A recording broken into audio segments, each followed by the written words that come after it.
자, 안녕하세요. 자, 제가 이제 지난 시간에 앞에 있었던 관광의 계절성이나 경제적 편의까지 얘기를 했었죠. UNWTO 개념 얘기를 하다가 이제 이어서 하도록 하겠습니다. 이제 그 다음 주제로 나오는 게 이제 에너지 관리에 관련된 얘기예요.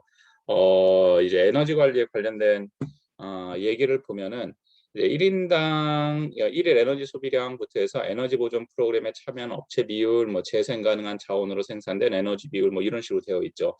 자, 그래서 에너지 관리를 어떻게 잘 하느냐, 그러니까 얼마나 이제 에너지 관리를 잘 하느냐인데 여기 핵심은 뭐냐면은 에너지를 적은 에너지를 가지고 효율적으로 사용하느냐. 그래서 에너지 소비량 자체를 줄이는 거예요. 원래 핵심 자체는. 그래서 1인당 1 에너지 소비량이라고 되어 있는데 소비량이 많다고 지속 가능한 관광이 되는 것이 아니라 1인당 1 에너지 소비량이 갈수록 줄어들어야 된다는 거죠. 그리고 에너지를 효율적으로 합리적으로 쓴다. 그러면 왜 에너지 관리가 지속 가능한 관광을 보는 그 척도가 되느냐라고 하면은 자 에너지 그러니까 쉽게 해서 지속 가능한 관광에서 지속 가능성 세 개가 뭐라 했었죠? 경제적 지속 가능성 그리고 환경적 지속 가능성 그리고 사회문화적 지속 가능성이라고 이야기를 했었잖아요. 자 여기서 말할 때 에너지 관리는 뭐에 대한 지속 가능성을 이야기하는 거죠? 그럼 그 세 가지 지속 가능성 중에서 이제 환경적 지속 가능성에 깊은 연관이 되어 있다는 거예요. 자, 무슨 얘기냐? 환경하고 에너지 관계 아마 여러분들이 잘 아실 거예요. 에너지라는 것 자체가 환경 파괴라든지 어떤 환경에 대한 인간 중심적 사고로서 진행되는 그러한 생각은 인간이 중심이 된다는 것은 내가 편하게 해서 에너지를 굉장히 많이 사용할 수밖에 없겠죠. 에너지를 많이 사용한다는 것은 그만큼 환경에 악영향을 미친다는 것을 의미를 해요. 자, 그래서 실제로 어떠한 제품이라든지 아니면 서비스라든지 이런 걸 봤을 때 실제 이 제품이 완성돼서 나오는 데까지 얼만큼의 많은 에너지와 얼만큼의 많은 오염물질을 만드냐 그런 거를 다 측정을 하거든요. 그래서 실제 친환경 제품이다 그랬을 때 제품이 만들어진 다음에 환경 오염을 안 시키는 거 그런 것들도 중요하지만 실제로 제품이 탄생하는 과정까지의 그 에너지 소비라든지 아니면 환경 오염이라든지 이런 걸 다 봐야 된다는 거예요. 그러다 보니까 관광으로 얘기할 때도 과거의 관광이 인간 중심적으로 무엇인가 돌아가고 서비스가 제공이 되더라. 그러면서 최대한 많은 에너지를 낭비를 했죠. 그 이유는 왜 그러냐? 관광이라는 거의 가장 핵심적 개념은 피크 컨섬션, 피크 컨섬션 혹은 에, 그 그러니까 제가 이제 정점 소비라 그랬었죠. 그 피크 익스피리언스, 정점 경험 뭐 이런 식으로 얘기를 했단 말이에요. 자, 이게 그게 관광이 원래 갖고 있었던 본질적 모습이다 보니까 여행을 하면 사람들이 무엇인가 정점의 소비와 정점의 경험을 하길 원한다는 거죠. 그러다 보면 에너지를 많이 쓸 수밖에 없어요. 실제로 우리가 호텔 같은 데 갔을 때 집에서 뭐 수건 한두 장 쓰지만 호텔에서 매일 뭐 세네 장, 다섯 장씩 사용을 하죠. 그리고 무엇인가 그것을 사용한 어떤 사람들은 이제 전통적 관광 개념에 있는 분들 같은 경우는 내 돈 주고 왔는데 그걸 사용하지 않으면 무엇이야? 돈이 아깝다고 생각하시는 분들도 있단 말이에요. 그거는 근데 옛날의 모습이고 지금 새로운 관광이나 새로운 관광 트렌드 같은 경우에는 그런 식이 아니라 에너지를 최대한 줄여서 사용하는 것을 이제 하나의 이제 트렌드처럼 나타나죠. 그러다 보니까 호텔 기업들 같은 입장에서도 어떤 뭐 그린 콘수머 아니면 이런 식으로 해서 우리 호텔은 뭐 환경 뭐뭐에 앞장서고 있습니다.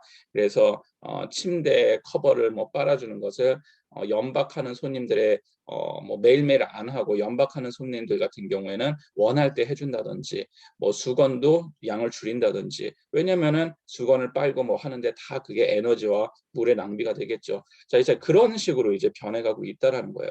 그러다 보니까 이제 지속 가능한 관광 개념으로 넘어올 때도 에너지 소비량 자체를 최대한 줄이자. 그래서 일일 에너지 소비량을 줄이고 에너지 보존 프로그램에 참여한 업체들의 비율 같은 경우가 많아질수록 지속 가능한 관광의 개념에 있겠죠. 그리고 앞으로 미래의 이제 관광이라는 개념 자체는 그러한 것으로 될 것이고 뭐 이렇게 보는 거라고 보시면 될 것 같아요. 자, 그래서 에너지 보존 프로그램에 참여한 업체에 비해 얼마나 에너지 보존 프로그램에 많은 기업이 참여를 하느냐.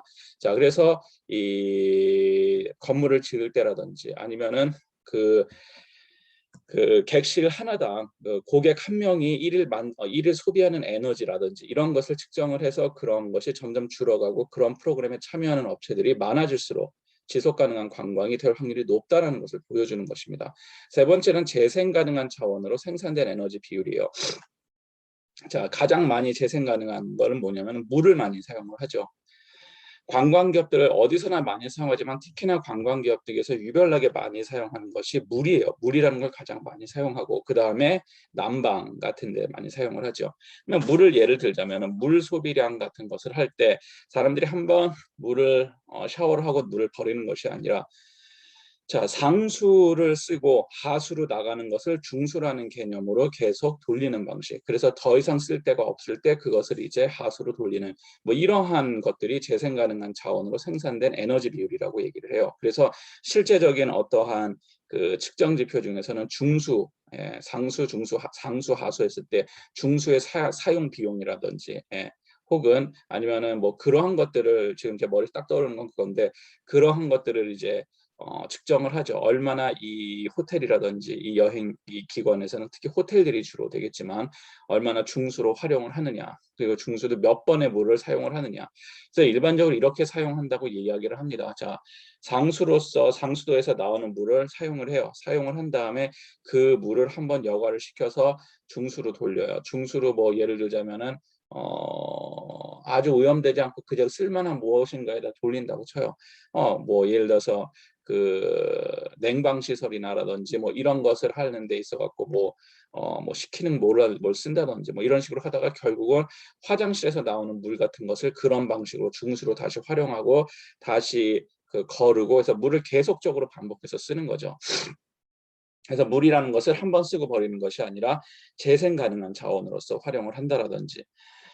자, 그러면 여기서 이제 구체적인 방식들은 무엇이 있느냐? 물 조달 및 관리라는 게 있어요. 그래서 전체 물 사용량과 관광객 1인당 1일 물 사용량. 그래서 이제 구체적으로 에너지 관리가 구체화시킨 것 중에 첫 번째가 물이에요. 그래서 물을 어떤 식으로 활용하느냐. 그것의 가장 핵심적 기능은 물을 절약을 하는 거죠.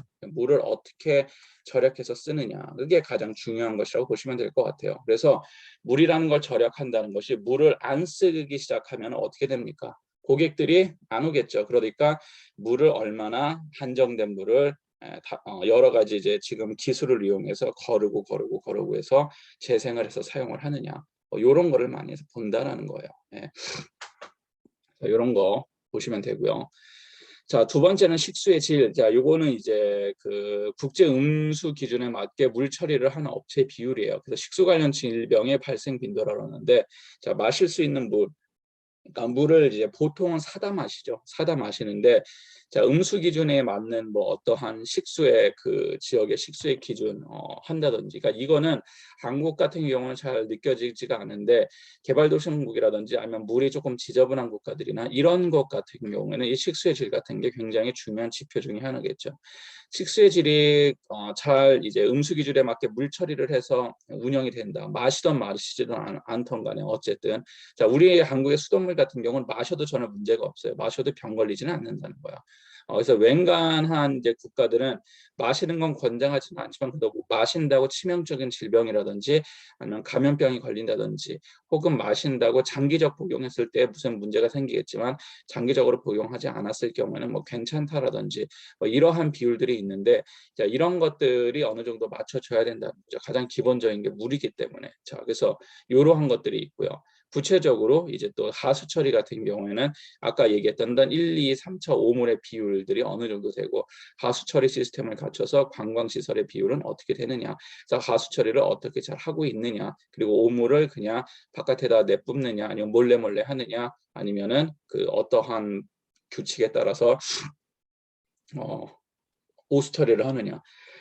자, 이러한 것들 자체가 결국은 환경에 영향을 미칠 것이고 그리고 환경뿐만 아니라 만약에 호텔에서는 깨끗한 물, 식수의 질도 좋게 하고 무엇인가 다 하지만 이런 건 이제 개발도상국에서 많이 나타나는데 그것을 몰래 바다에다 버린다든지 그냥 버린다고 칩시다.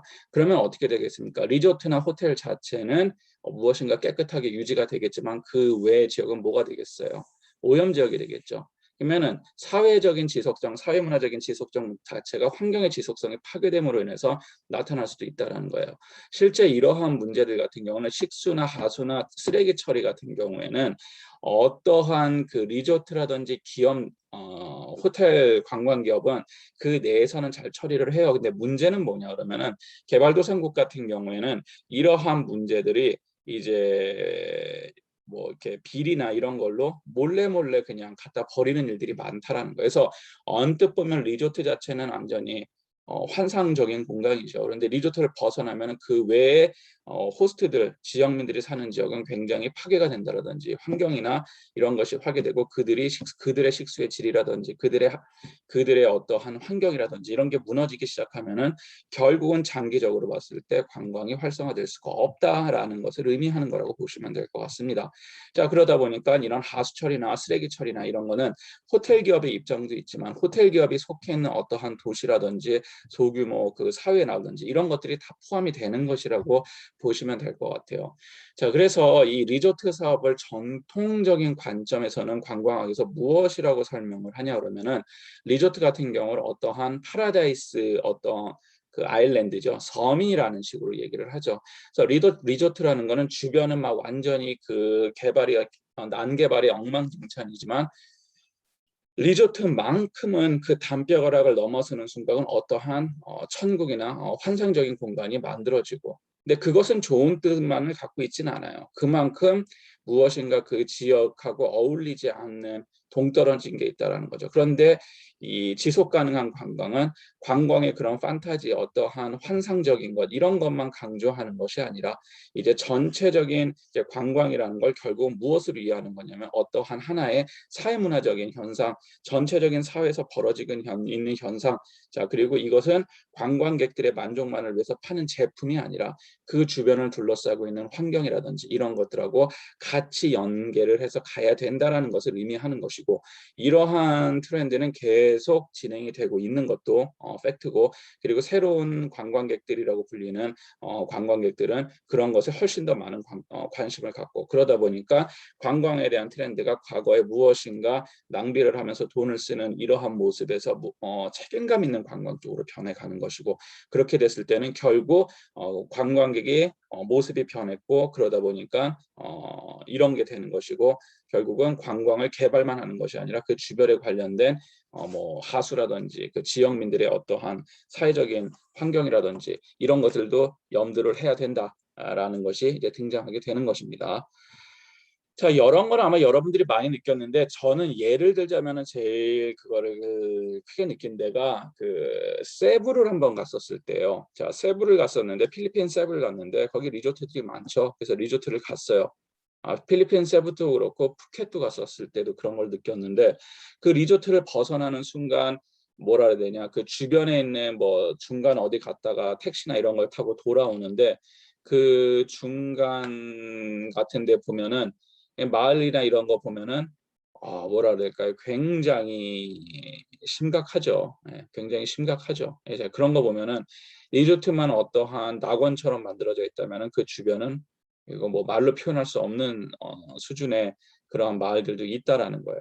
그래서 지속 가능한 관광을 하면은 어떠한 리조트만 무엇인가를 하는 그것이 아니라 리조트 주변에 있는 그 전체적인 것이 같이 가야 된다라는 의미를 하는 것이다라고 보시면 될 것 같습니다. 그래서 관광 기업들이 그런 쪽에서 이제는 신경을 쓸 때가 됐다라는 거예요.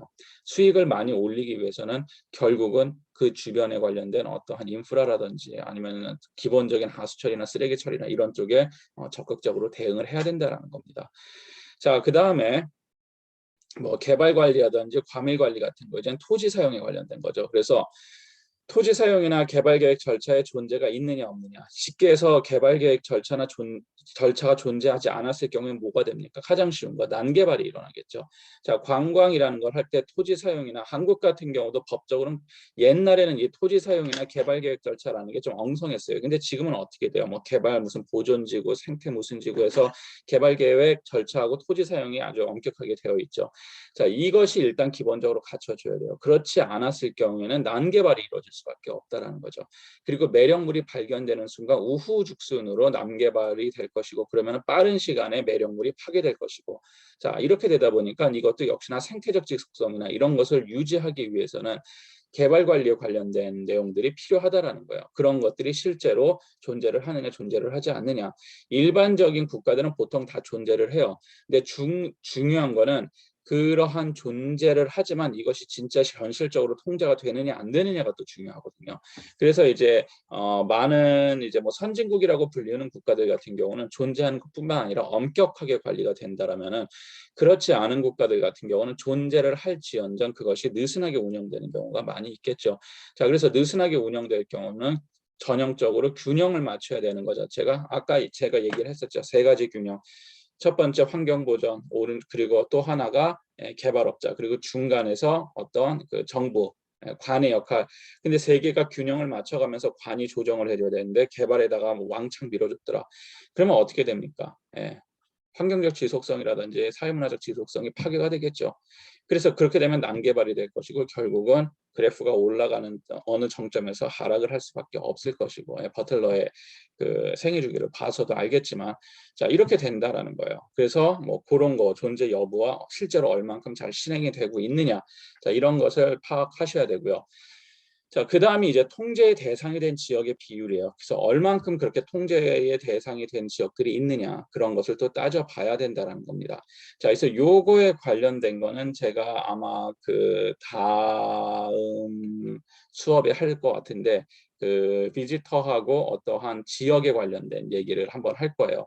거기서 이제 조닝에 관련된 관련된 얘기를 할 텐데 어쨌든 뭐 그러한 것들이 있더라라고 보시면 될 것 같고 그래서 통제에 대해서 된 지역의 비율이라는 것은 통제되는 지역의 비율이 높으냐 높지 않느냐 아니면 높다고 지속 가능하느냐 낮다고 지속 가능성이 높냐 그렇게 볼 수는 없지만 일반적으로 이거를 굉장히 조닝이라는 개념이 있거든요. 존이라는 개념이 있어갖고 쪼개놔요. 쪼개놔서 여기는 학술 연구만 할 수 있는 목적 여기는 무슨 목적 여기는 뭐 수영을 할 수 있고 여기는 뭐 해양 스포츠를 할 수 있고 다 쪼개는단 말이야. 자, 그래서 그런 것을 따로따로 관리를 하거든요. 같은 범위 안에 들어가 있어도. 그래서 그러한 것들이 있고 실제로 통제의 대상이 되는 지역의 비율은 얼만큼 차지하고 있고 그리고 얼만큼 통제를 하는지 그런 거를 이제 보고선 지속 가능하냐 그렇지 않느냐의 내용을 이제 파악을 하는 거죠. 자, 과밀 관리 같은 경우는 일반적으로 말하는 어떠한 그 수용력이죠. 총 관광객 수 평균 성수기 월별 그래서 성수기에만 많이 몰린다. 이랬을 때 이게 수용력을 넘어가는 관광객이냐 이랬을 때는 어떻게 될까요? 무엇인가 성수기에만 왕창 몰리고 비수기 때는 하나도 없는데 성수기 때 너무 많이 과밀이 이루어진다. 그러면은 결국은 지속적으로 그 관광지가 건강하게 유지될 확률은 떨어지겠죠. 자, 그리고 단위 면적 딱 관광객 수를 뭐 파악을 한다든지 그래서 실제로 이 단위 면적당 필요한 관광객 수가 정해져 있어요. 실제로. 실제로 정해져 있는데 잠시만요. 제가 하나를 예를 들게요. 예. 이렇게 한번 보이나? 안 보이네. 책 뒤에 책장이 있는데. 관광 개발론이 어딨냐? 관광 자원론 쪽에 여기에 있었던 것 같아. 아이고. 자, 제가 책을 하나 갖고 왔습니다. 마법 같죠? 화면에서 가지고. 자, 실제로 그 수용력에 관련된 거는 수치가 되어 있는데, 요거는 제가 한번 그냥 말로만 해드릴게요. 여러분들이 뭐 개발을 학 수업도 아니기 때문에 수치에 대해서 막 뭐 외워놓고 그럴 필요는 없어요. 수용력 한번 봅시다. 챕터 8에 있네. 개발학 수업에서 아마 여러분들이 배우신 친구들도 있을 텐데 잠재력 말고 관광 자원의 수용력 이게 실제로 이렇게 되어 있어요. 자 보시면 여기 책이 없으니까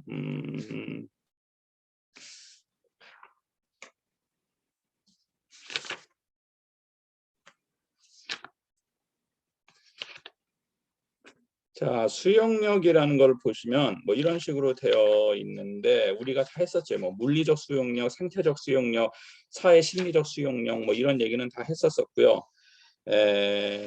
뭐 물리적 수용력 같은 경우는 물리적 자원에 미치는 영향. 그래서 첫 번째 실제로 어떻게 하냐면 뭐 식생에 미치는 영향, 2번 토양에 미치는 영향, 뭐 그리고 뭐 수질에 미치는 영향, 야생동물에 미치는 영향, 뭐 이런 식으로도 해놓거든요.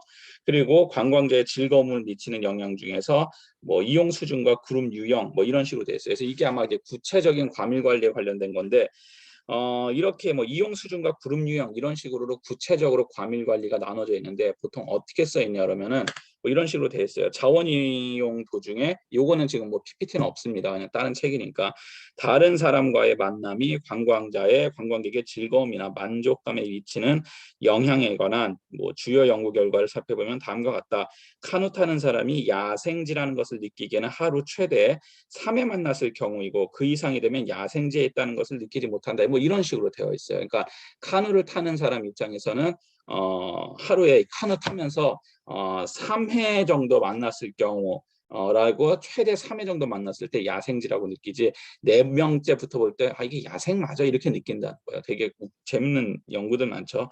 카누 타는 사람은 모터보트 타는 사람보다 동일 수면에서 이용자의 수가 적은 것을 좋아한다. 그러니까 카누 관광객 같은 경우 그러니까 사람이 잘 없는 걸 좋아한다라는 거예요.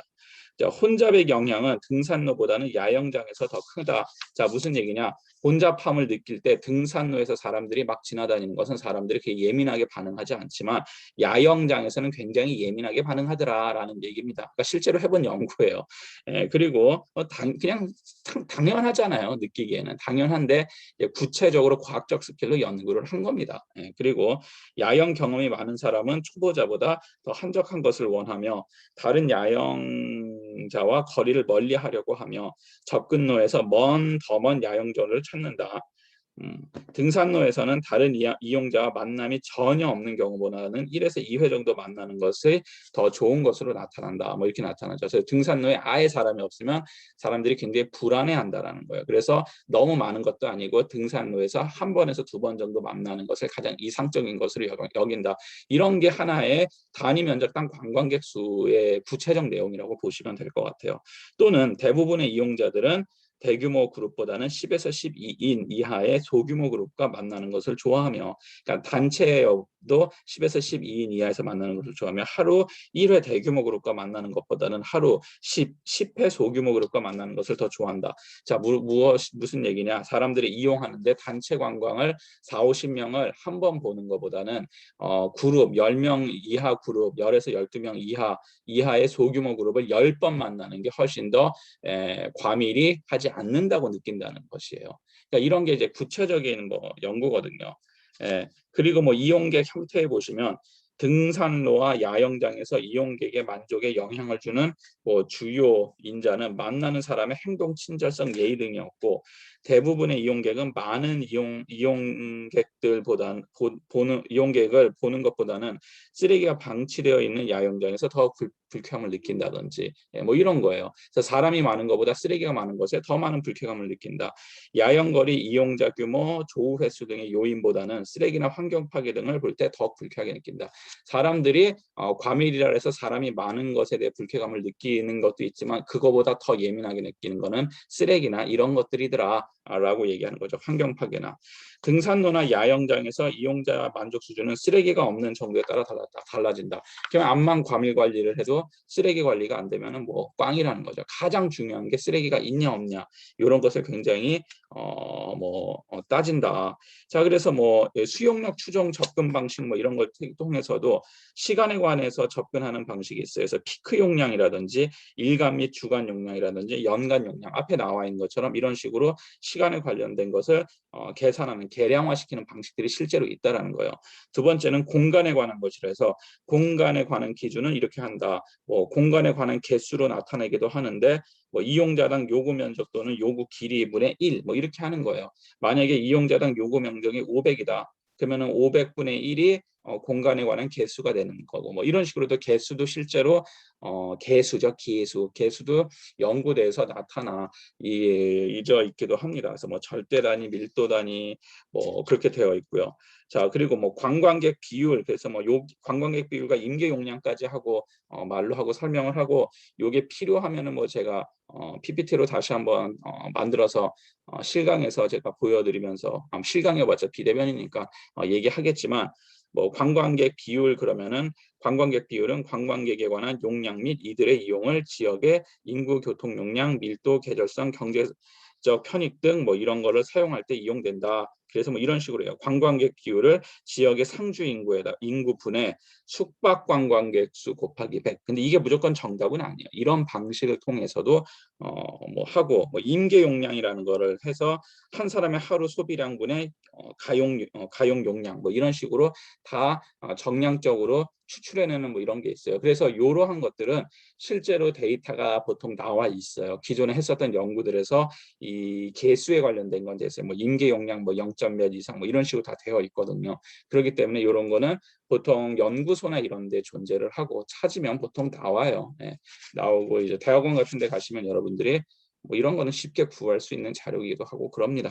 그래서 뭐 그러한 방식으로 보통은 생태적인 거에 대한 것들이 되어 있더라. 그래서 아까 뭐 이야기를 해서 뭐 카누 같은 경우에도 이게 책이 제 손만 보이죠? 없어지죠. 카누 같은 경우에도 그런 식으로 사람을 몇 번 만나느냐 뭐 이런 것까지도 이제 계산을 한다라는 것입니다. 자, 그래서 뭐 이런 과밀 관리까지 했었고요. 그 다음에 이제 뭐 여기까지는 해야 되는데, 그 지속 가능한 관광의 유형, 그래서 뭐 생태, 녹색, 문화유산 관광, 말 그대로 생태 관광, 녹색 관광, 뭐 문화유산 관광, 그러죠. 사회 문화의 지속성, 생태 및 녹색, 환경의 지속성, 이것의 목적을 둔 관광을 얘기하는 겁니다. 그래서 구체적으로 그러면은 지속 가능한 관광에 대한 유형은 무엇이 있냐? 그러면은 생태 관광이 있습니다. 혹은 녹색 관광이 있습니다. 뭐 에코 투어리즘, 그린 투어리즘, 아니면 헤리티지 투어리즘, 이런 것들이 지속 관광의 유형이다. 그 얘기는 무슨 얘기냐? 앞으로 나타날 트렌드 자체가 에코 투어리즘이라든지 아니면은 그린 투어리즘, 이러한 방식의 관광이 활성화될 확률이 높다라는 것을 또 뜻한다라고 이해하시면 될 것 같아요. 트렌드가 변해가면은 결국 이러한 트렌드에 맞춰진 관광 상품이 인기가 더 있어지겠죠. 그리고 소비자가 늘어날 것이고, 지속 가능한 관광의 주요 행위자에서 관광객 당연하고, 관광 기업, 지역 사회 얘기했었고 중요하고요. 정부 및 민간 단체, 자, 거기서 가장 중요한 민간 단체 중에서 가장 핵심이 되는 거는 환경보호단체. 그래서 여기서 지속 가능한 관광의 주요 행위자는 여러분들이 무조건 아셔야 돼요. 당연히 관광객이 있어야 되고, 그리고 가장 세 가지 꼭지점을 얘기했을 때, 제가 컨트리사이드 투어리즘 설명할 때 보통 설명을 하는데, 세 개의 중요한 인자가 있다. 첫 번째 인자가 민간 단체. 변수 민간 단체인데 그 중에서도 환경 중심이거든요. 그래서 환경 단체라고 주로 봐요. 근데 환경 말고도 많아요. 하지만 가장 핵심이 되는 단체는 환경 단체, 민간 단체들 중에서. 그리고 정부가 있을 것이고 중간에서 조정을 하는, 그리고 뭐가 있다? 관광 기업이 존재한다. 지역 사회는 당연히 존재할 수밖에 없겠죠. 호스트들, 지역 사회 존재할 것이고. 자, 그래서 지역 사회가 민간 단체 쪽에 훨씬 더 가까우냐 아니면 관광 기업 쪽에 가까우냐, 그거는 상황에 따라서 변한다라는 거예요. 자, 어쨌든 지속 가능 관광의 주요 행위자로서는 관광객, 관광기업, 지역사회, 정부 및 민간단체 이렇게 되어 있더라. 그리고 그들의 역할이 무엇이고 영향은 무엇인지 이런 거를 생각해 보시면 좋을 것 같습니다. 자, 그러면 오늘 이제 그 녹화 수업은 여기까지 진행을 하고요. 그 다음 시간에는 이제 environmental tourism, 환경 관광 아니면 녹색 관광, 이거 에코 투어리즘이라고도 얘기하는데 요 얘기를 좀 더 진행해 보도록 하겠습니다. 자, 그럼 오늘 수업은 여기까지 하고 다음 시간에 실제로 비대면이지만 실강으로 만나도록 하겠습니다. 자, 수고하셨고 다음 시간에 보도록 합시다. 네.